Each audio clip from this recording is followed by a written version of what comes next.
Friends, it's Alone, Season 12, Episode 7, Recap. Stick around.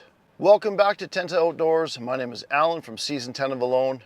Ladies and gentlemen, we are down to 4 participants, about 16 days in. First up on this episode was Baja. Baja is struggling keeping his fire going all night because, as we know, he didn't bring a ferro rod and he did not bring a blanket. He's simply counting on all his layers of clothing throughout the night to keep him warm. So they did say it got down to -1 degree Celsius, and that's pretty cold to have no sleeping bag or no blanket. I don't think production or the contestants may have realized how cold it's going to get during the season. Baja is up 6 or 7 times every night keeping his fire going, and that's an exhausting task to do. For one, in that environment, there's not a lot of wood anyways. And when you're not sleeping and you're cold, things get miserable really quickly. Nights for Baja are becoming less and less bearable. He wants to build a chimney to really have that fire inside his shelter, but first, he wants to focus on food. Baja discusses how the happiest time of his days are when the sun comes up in the morning. He's frustrated with his lack of success hunting, but he does not want to give up. Baja discusses how instead of becoming frustrated, he adapts to problems and just lives his way through them. Baja goes on a hunt. Now he's working his way up this dry riverbed, which is smart because traveling on a dry riverbed is easy. It's flat and there's very few obstructions in your way. As he's checking things out, he finds a series of warthog dens, and he has a pretty good idea of how to get warthogs out of their dens so he can get a shot at them with his bow as they're fleeing. It is day 18 and Baja heads back out to those warthog dens he found with an idea to smoke those warthogs out of his den. So he had to figure out how to kind of bring fire with him because he didn't bring a ferro rod.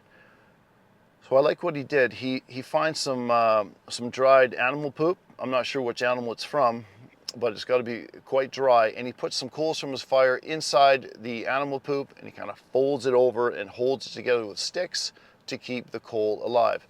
He also bundled up a whole bunch of grass to have with him, so when he gets his fire going from that animal poop, he's going to light them and shove them in the warthog den, hoping to smoke out any warthogs that are inside, and as they're running out, hopefully he'll get a shot.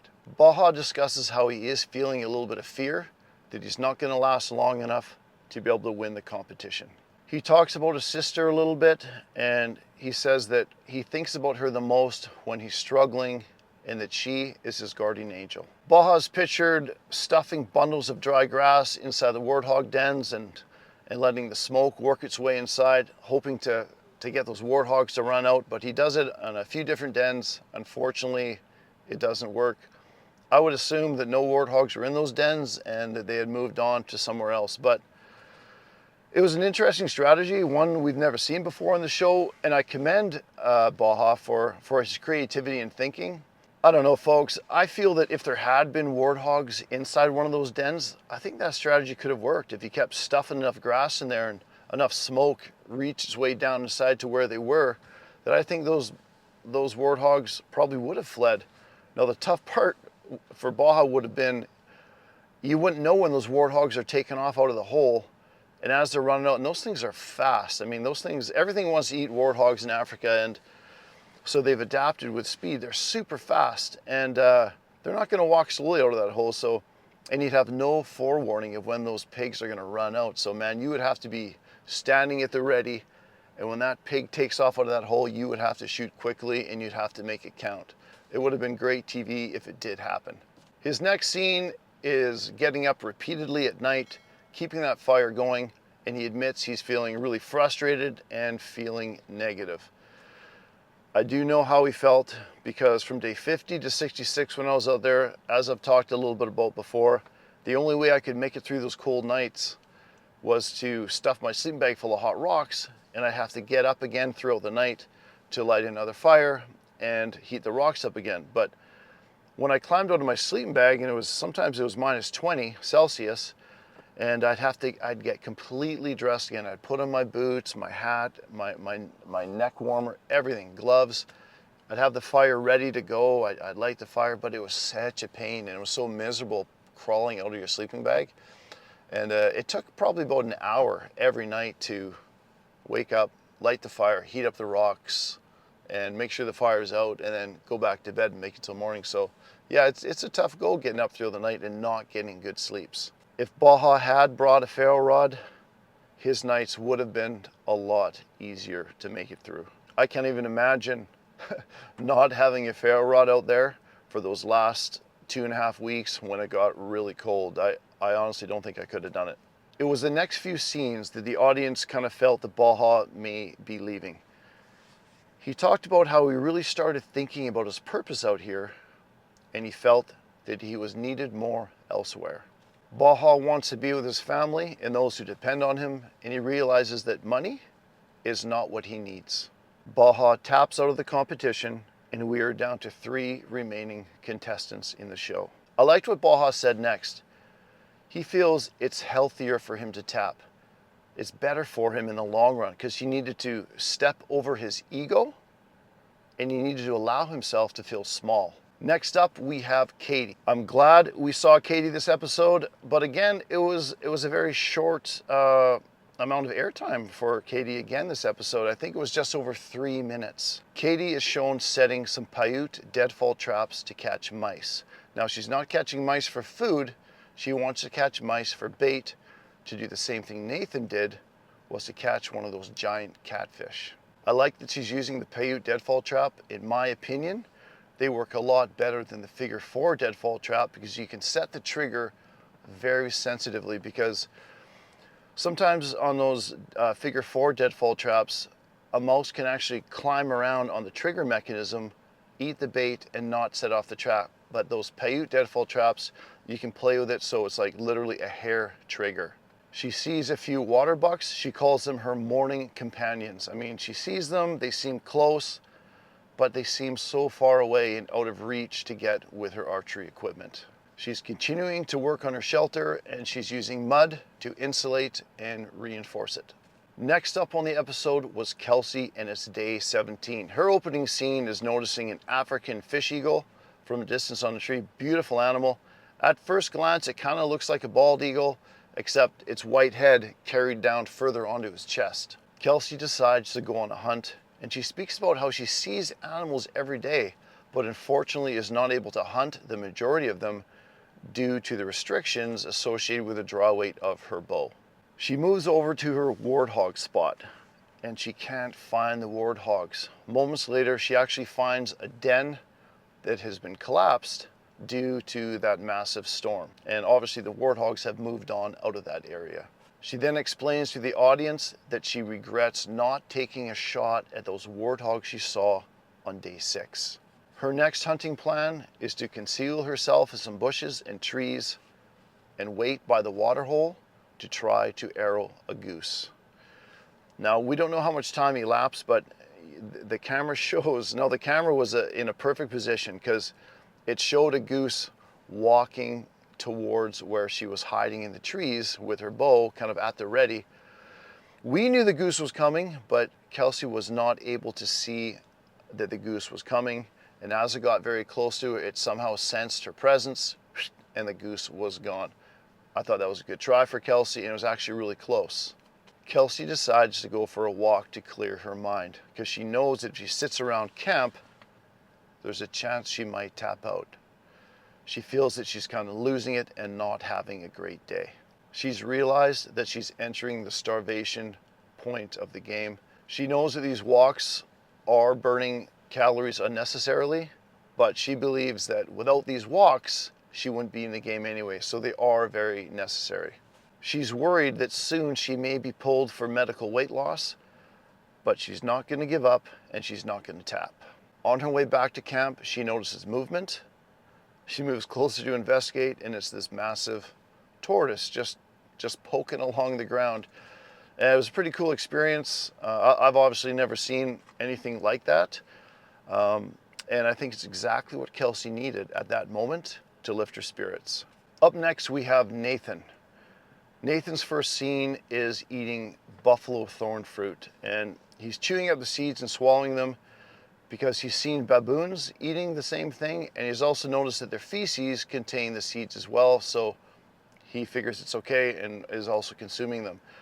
Now, even though there's very little nutrition in those, and it's not that big of a meal, obviously, he wants to keep something in his stomach to keep his whole system moving. There was a period of about 11 days when I was out there where I didn't catch any fish, and I was eating basically whatever I could. I was eating some birch fungus, which is literally like eating leather. I was also eating these tiny alder cones, which were very unpleasant to eat, but it was something. I just wanted same thing as Nathan, I wanted to keep something moving through my stomach. There's a caption on the screen that explains that Nathan has burnt roughly 12,000 calories on his shelter so far. Nathan talks about how he's going through this dry patch of fishing and he's not catching fish anymore. The fishing just kind of shut off. And so he's heading out hunting. Nathan has figured out that spot and stalk on these animals would be nearly impossible because they're just so wary and there's very little cover. And so he's gonna focus on ambushing these animals in a blind on a trail to a water hole, which is obviously the best idea. And he talks about how it takes a lot more mental stamina sitting in a blind and just waiting and waiting for an animal to pass by. It's a lot easier on the brain to just cruise with your bow and to move around while you're hunting. It's in some ways just more enjoyable and you're seeing different scenery. It staves off boredom. And I know a lot of friends that actually can't sit in a tree stand for more than an hour or so. They just get too bored and fidgety. They prefer moving through the bush, spot and stalk hunting.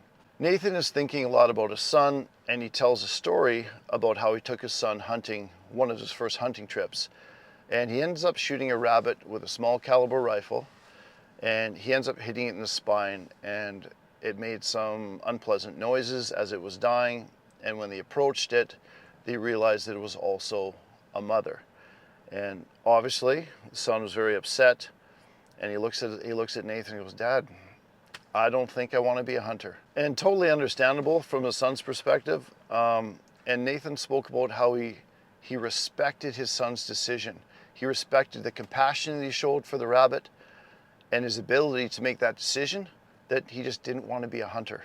So after Nathan told that story about his son shooting the rabbit, it reminded me of something that happened with my son as well. So when my son turned 10, he took the hunter training course, and I took him bow hunting with me, and it was his first time bow hunting with me. I had 2 stands up in a tree. He was just a little bit below me so I could keep an eye on him.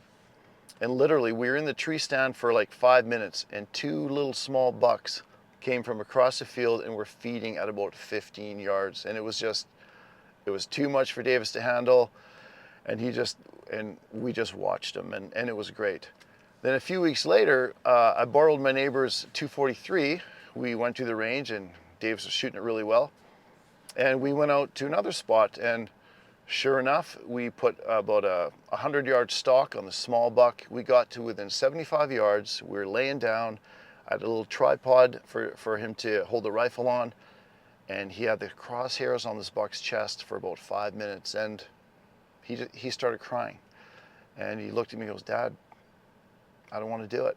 And since that day, Davis has never hunted. And like Nathan, I totally respected his decision, and that's great. He has a lot of interest in other things instead of hunting. The next scene with Nathan was super hard to watch. It was gut-wrenching, and it was just difficult for me, and I'm not going to talk a whole lot about it because it's going to be hard. He talked about his son passing away and the events that led up to that. And I cannot imagine the pain involved in losing a child. And Nathan, I'm so sorry. Nathan's next scene is doing some night fishing for those massive catfish. So he picks up his line. We don't know how long it's been out there, and he goes, "Ah, I got a snag." But then you can see the stick kind of pulled back. He goes, "Oh, it's not a snag," and he pulls in this massive catfish. He totally broke the spell of a long period of time without catching any fish.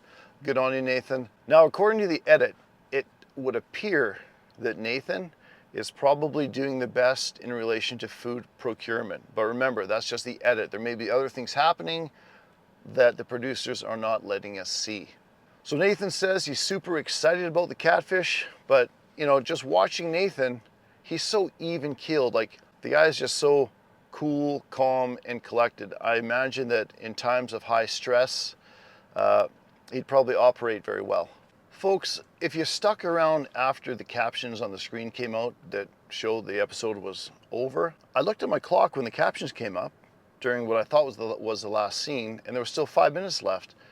So what they did, the producers did like a whole nother kind of closing scene of Baja after he tapped out with his boat, when he got on the boat back to base camp, and they kind of showed him on the boat, getting checked over by Ben, the medic, and just some more of Baja's thoughts about where he was at mentally and why he tapped. I just thought it was kind of interesting. I couldn't help but think that maybe there wasn't enough filming, there wasn't enough footage or something, because they had never done that before, kind of shown the boat ride back to camp after someone tapped out. So I just thought that was interesting. Friends, thanks for sticking around to the end of the episode. We will see you next Thursday for episode 8 recap.